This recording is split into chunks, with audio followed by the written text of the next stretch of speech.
In the example 1 video, we show how to look for commands that are longer than the average plus the standard deviation. Now, Christian also suggested to show these on a dashboard format. And he actually even provided the JSON, and the JSON is on a folder.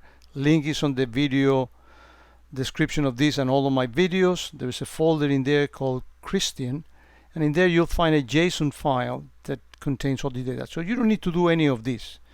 So you import the actual JSON file.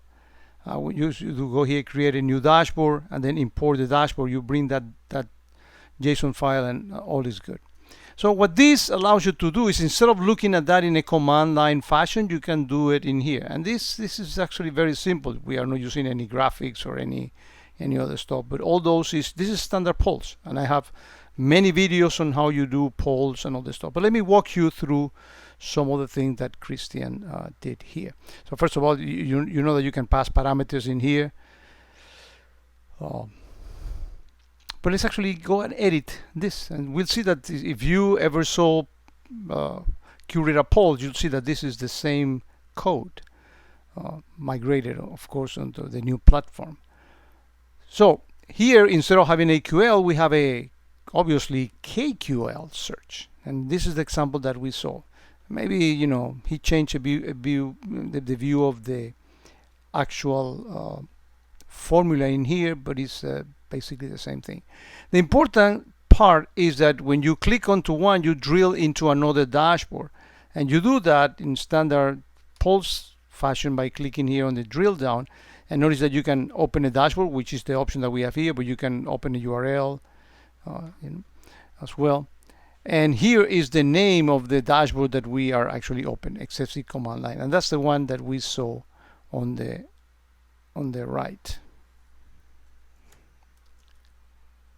So basically, these are two dashboards, or two widgets, so to speak. This one and that one. Let's actually take a look at this one.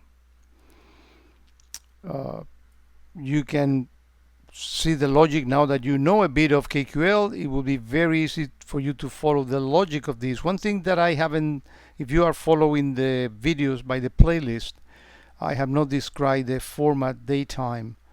For if you don't put this formatting command with that parameter in there, the time that you get in here is the epoch, which is not very friendly to human beings. So by using that format datetime, you get it in a more humanly readable format.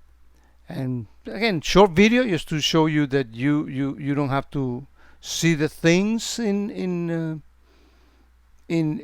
that view, but you can have instead of having a tabular like that, you can have pie chart, maps, time series, pies, etc. All different type of views.